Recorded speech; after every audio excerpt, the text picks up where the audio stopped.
좋아요. 왜냐면 모든 학문을, 그러니까 과학과 동양이 접목이 되어 것들이 있잖아요. 그러니까 우리는 유전자의 구성을 그러니까 우리 몸은 지금 단백질로 이루어져 있잖아요. 이게 다 단백질이거든요. 이 단백질을 만들려면 그 전에 전구체인 그 전 단계를 이제 RNA라고 해요. 유명한 RNA 바이러스가 하나가 뭐냐면 코로나예요. 코로나가 RNA 바이러스예요. 그러니까 RNA로 이루어져 있는 바이러스인 거예요. 이게 현실. 그럼 RNA를 만드는 게 뭐냐? 이게 우리가 많이 들어본 DNA라는 거예요. 이게 DNA. 그러니까 DNA가 RNA를 만들고 RNA가 단백질이 우리 머리카락, 눈 이런 걸 구성을 한다는 거예요. 그럼 이 DNA가 어떻게 구성이 돼 있냐? 아까 주역에 64개가 있다고 하잖아요. 네. 그러면 DNA가 얘를 만들 때 이 세 가지의 자리에 이제 들어오는 걸로 얘가 결정이 돼요. 얘를 결정시키니까 얘도 결정이 되겠죠? 그럼 여기서 들어갈 수 있는 게 뭐가 있냐? 쉽게 말하면 기역, 니은, 디귿, 리을밖에 없어요. 이게 세 가지밖에 안 들어가요. 여기도 마찬가지로 기역, 니은, 디귿, 리을밖에 안 들어가고 여기도 기역, 니은, 디귿, 리을밖에 안 들어가거든요. 그러면 얘가 경우의 수가 몇 개냐면 진짜 웃기게 4죠. 곱하기 4야. 곱하기 4잖아요. 64야. 내 몸에 64가지의 배열이 얘를 만든다는 거예요. 그러니까 되게 웃긴 거야. 이거를 누군가가 의도해서 만든 게 아니에요, 이게. 근데 더 재밌는 건 뭐냐? 주역은 주역도 이게 있을 수도 있어요. 이게 재밌는 게 뭐냐? 이거를 가면서 얘가 자리가 돌연변이가 나와요. 여기에서 돌연변이가 뭐가 나냐면 RNA는 그래서 뭐가 있냐면 여기에 이게 이제 여기에서 리을이 안 나오고 갑자기 비음이 나오는 경우가 생겨요. 그러니까 DNA는 이건데 RNA에서 이게 바뀌기 시작해서 얘가 달라지는 거야. 그러니까 얘가 원료지만 그 안에서 내가 어떻게 바뀌냐. 그러면 유전 물질로 갔냐. 그러니까 우리 DNA가 사실 계속 바뀌어요. 주역이 원리처럼. 이게 DNA는 우리가 유전이 정해져 있다고 생각하잖아요. 그렇지 않고 계속 우리 유전은 계속 바뀌는 거예요. 그래서 DNA를 어떻게 보호하느냐.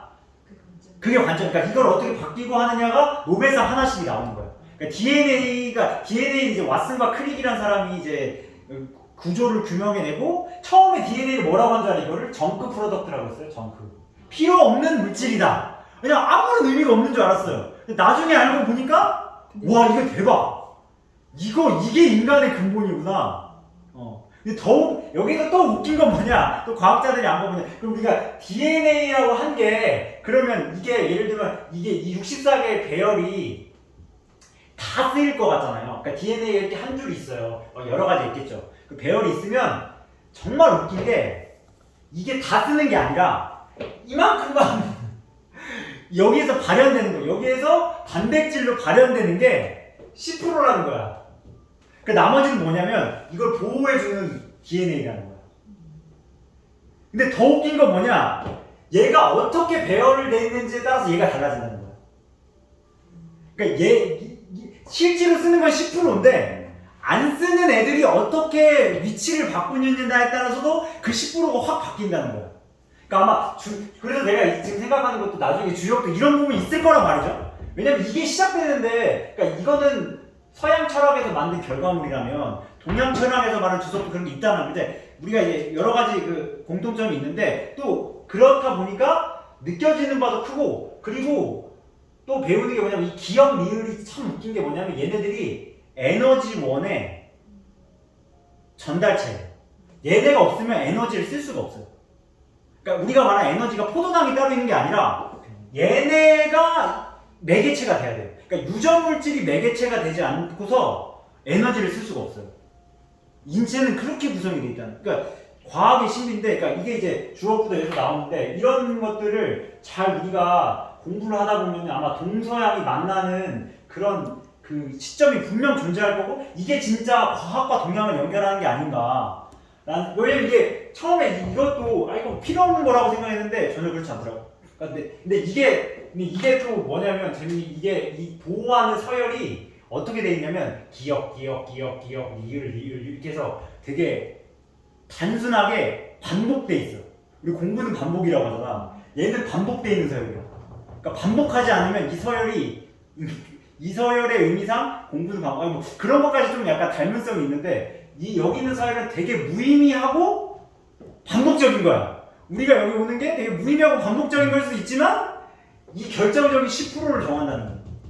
이게 DNA가 주는 아주 그 과학의 묘미인데 그 시험은 이런 걸 안 나와. 교수님이 이런 거 가르치겠어요? 교수님은 여기에서 이제 뭐 희한한 거 갖고 와서 이게 어떻게 구성이 되냐 하면서 어려운 용어를 쓰시는데 사실 진짜 맹점은 이거고 이 안에서 내가 어떻게 과학적 사고와 동양적 사고를 접목하는지는 참 이게 DNA를 공부하면 재밌는데 이런 것까지도 같이 접목이 되려면 어렵죠. 왜냐면 갑자기 서다운 선생님 DNA가 뭐냐 하면 웃기. 근데 재밌게도 그 성철 있죠. 성철 스님이 영상 중에 뭐라고 하냐면 아인슈타인의 상대성 이론을 이야기해요.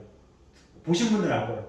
아인슈타인의 상대성 이론. 아니 무슨 스님이 와가지고 E는 mc제곱을 이야기하거든요. 이 말이란 즉슨 뭐 이런 얘기부터 가요. 근데 이게 왜 그럴 수밖에 없냐면 그때 당시에 E는 mc제곱이 성철 스님이 태어날 시기에 아주 신문묘리였거든. 그게 뜨거운 주제였거든. 성철 스님은 핵이 만들어지긴 전신기에 태어나셨거든요.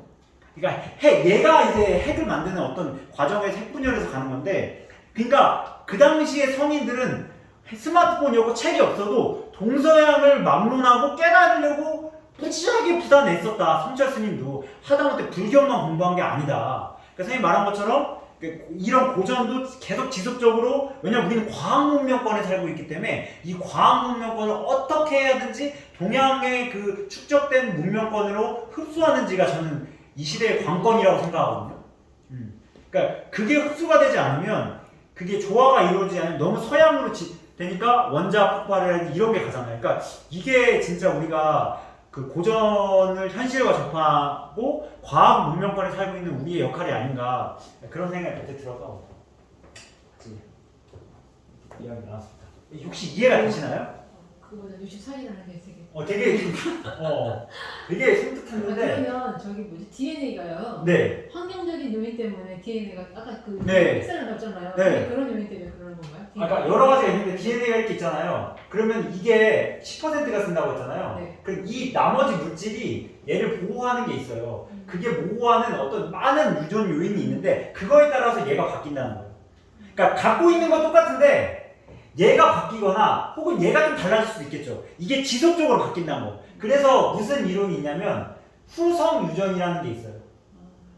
내가 어떻게 살아나느냐에 따라서 내 유전은 바뀐다. 가타카라는 영화가 있어요. 가타카가 그게 뭐냐면 이게 그 아까 기억 니은 디귿이에요. 이게 우리 몸의 유전자를 구현하는 게 A, G, TC예요. 그 중에 A, G, TC가 이게 그래서 영화 이름이 가타카야. 이게 그 DNA 서열을 이야기하려고 만든 거예요.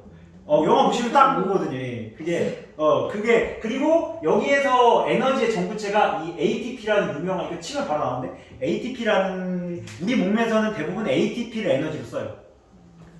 ATP. 그러니까 그 중에 A가 이제 유전 물질인 거지. 웃긴 거지. 왜 유전 물질이 에너지로 쓰요?